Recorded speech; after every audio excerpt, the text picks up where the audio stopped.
So, can an e-bike ban be on the way to a town near you?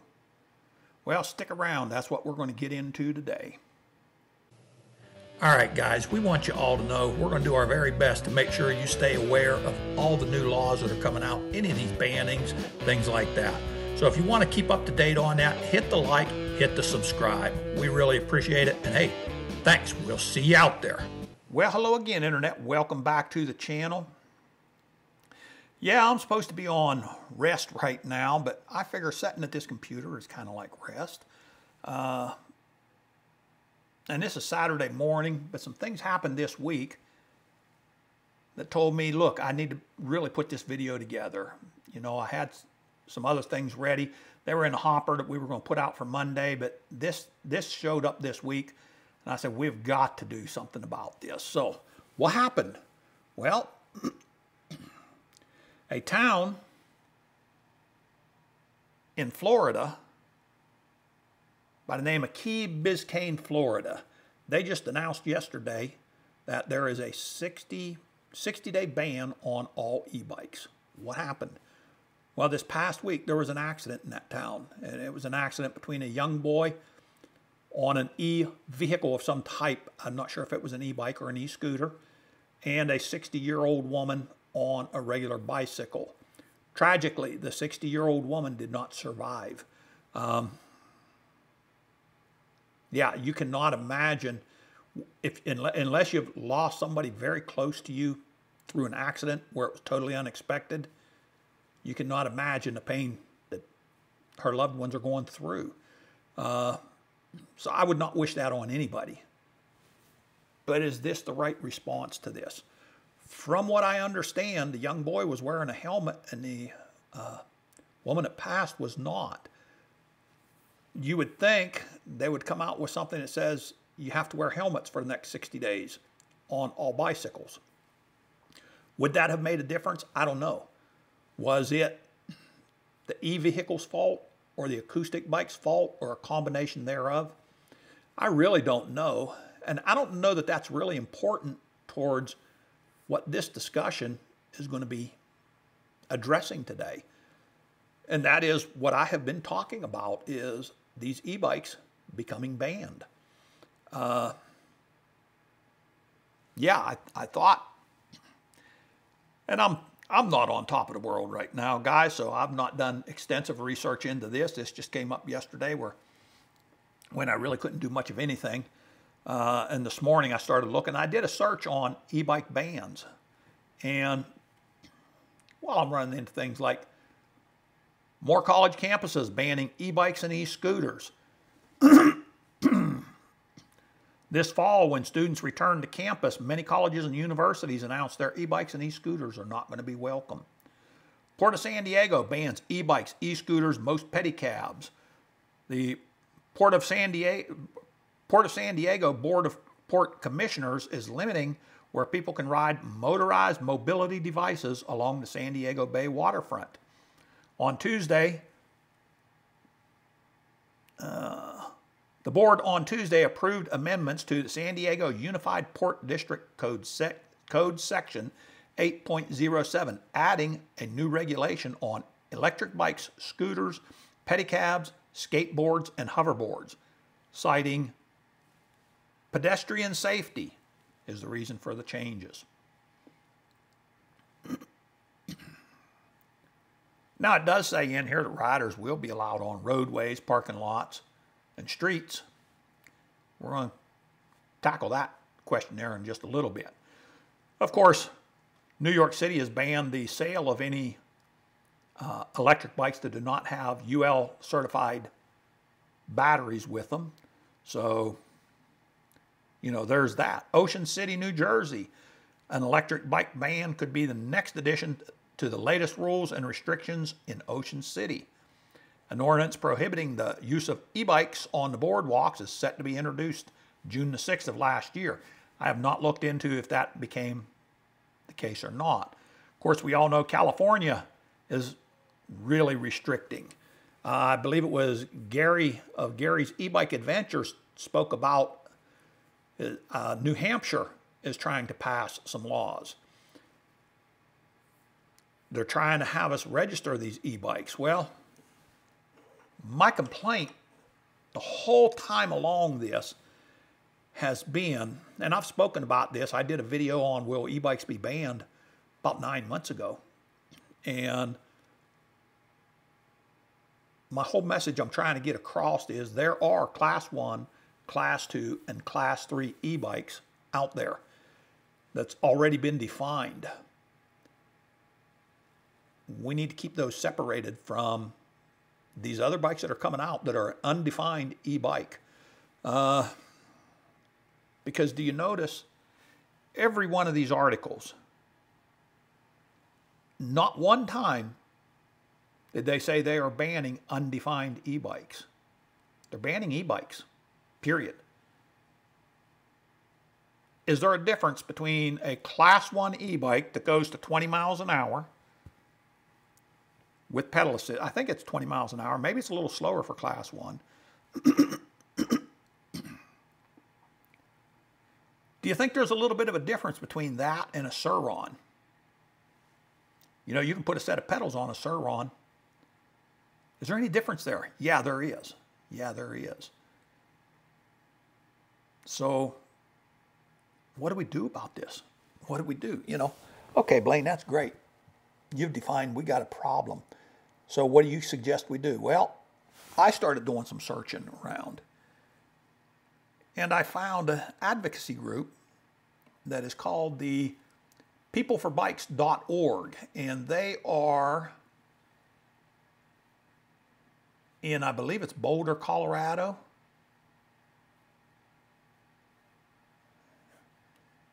And their president and CEO is Jen Dice. Okay? And look them up on the internet. I have signed up for their newsletter.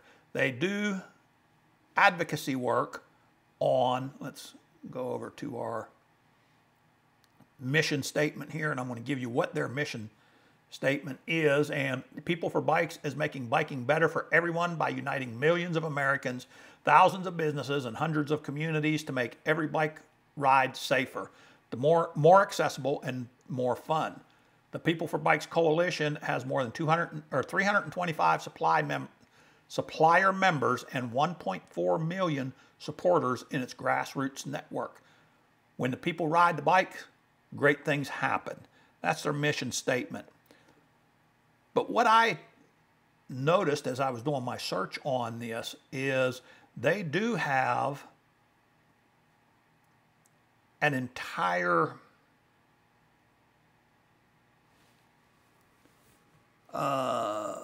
section on electric bikes. They are advocating for electric bikes as well. That's why I signed up for their newsletter. I have not donated to them yet, and I'm not saying anybody should or should not. Michelle and I look into very closely anything like this that we donate to. I want to make sure it goes to a cause, not to an administration. So we're looking into that. And like I said, I just found them, but I want to get this out there, let you guys look at them and see what you think of them as well. They are an advocacy group, and they are a lobbying group that lobbies for our rights. So that's one thing that can be done right there. What else can we do about this? Well, you know, we just did that video on the laws at the national parks, the videotaping, and we told you right there, call your representation and tell them what you expect of them. This would be the same scenario right here. Call your politicians. Tell them we expect for the Class 1, Class 2, and Class 3 e-bikes to be left alone, period.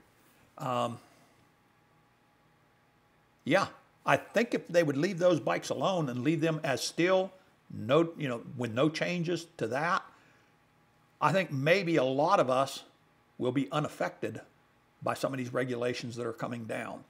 You know, I advocated for calling these things something different, these ones that are undefined, calling them an e-cycle or something like that. And I'm going to be honest with you, I think that ship has sailed.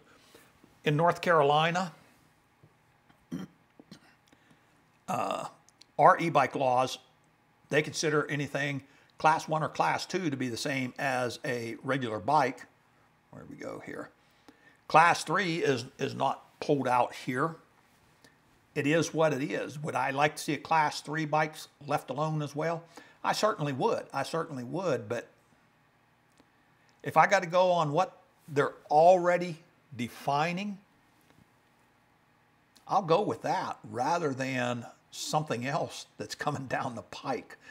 What else could be coming down the pike? Well, there's already talk about having e-bikes registered.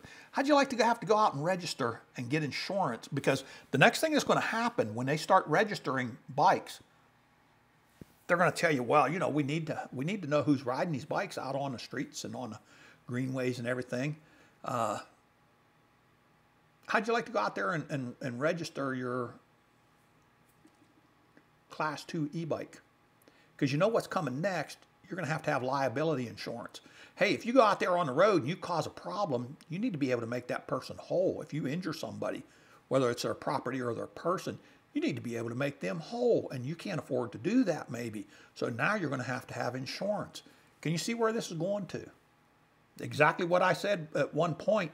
If I wanted to ride 35 miles or more on the roads, I'd go buy a motorcycle. Might as well go buy a motorcycle. And a lot of people said, well, yeah, that's good, but, you know, then you have to have it registered. You have to have it insured. Well, guess what? You're going to have to do the same thing with your bicycles. And what I would like to see us do is everybody contact your politicians and tell them that leave the Class 1, the Class 2, and Class 3 alone. If you're going to be doing this, I would like to see these headlines reading up here, you know. More college campuses are banning undefined e-bikes and e-scooters this fall. Port of San Diego bans undefined e-bikes or undefined scooters, e-scooters. You know, Ocean City, an undefined electric bicycle ban could be the next addition to the latest rules. I can see them doing that. They've already got rules in place for the class e-bikes. Let's leave them rules where they're at. And if we have to have more, let's go ahead and keep them to these undefined ones. I know that's not going to be real popular with a lot of people because they want their 50 mile an hour. And I'm going to hear all about how, well, you have to be able to go more than 28 miles an hour because you have to keep up with traffic. And it's more safe that way. I'm not even going to address that kind of thing because I think it's unimportant. I think it's unimportant. I think if you have something that's going faster than 28 miles an hour, you're going to end up with more regulations falling down on you, period. I don't want them regulations to fall on everybody, though.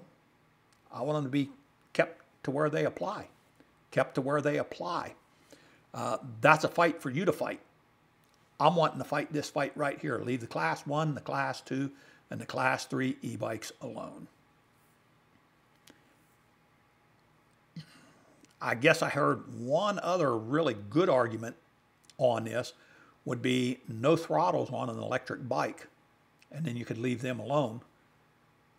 I know that wouldn't be a very popular one, but honestly, aside from leaving the Class 1, Class 2, and Class 3 alone, I think the next best thing would be if it has a throttle. And that was one of my subscribers, Pedro, that actually made that suggestion. If it has a throttle, it's no longer an e-bicycle. It has to be powered by your feet. I can see the next problem that would come up there is we would then be getting things that you can pedal. You can ghost pedal them to about 50 miles an hour by just pedaling very, very slowly. That would be a fight for another day because they haven't developed that yet. So, yeah. Yeah, I'm going to wrap it up on that right there. I just really wanted to get this out here and tell you guys about what happened there, about how it is spreading across this country, about the advocacy group that I am looking into. I'm not going to say that I have found because I don't know how good of an advocacy group they are, but I would encourage all of you to look into it as well. And what I feel like we should be saying to our politicians. I will remind everybody again. I've reminded you of this before. I will remind you again. Politicians are our servants. They are there to do bidding for us, not to proclaim what we will be doing for them. Let's remember that. I think a lot of politicians forget that, and I think a lot of citizens have forgotten that. I'm here to remind you, hey, they're our servants. Let's put our servants to work, because they can't do nothing for us if we won't let them know. So I'm going to wrap it up with that right there. I'm headed back to the couch now. Yeah. Till next one, Internet, this is Southern E-Biking. And I'm telling you all, stay safe, God bless, keep the wheels rolling, and contact your politicians. Hey, till the next one, and I'm sure hoping I'm out there on the next one, we're out.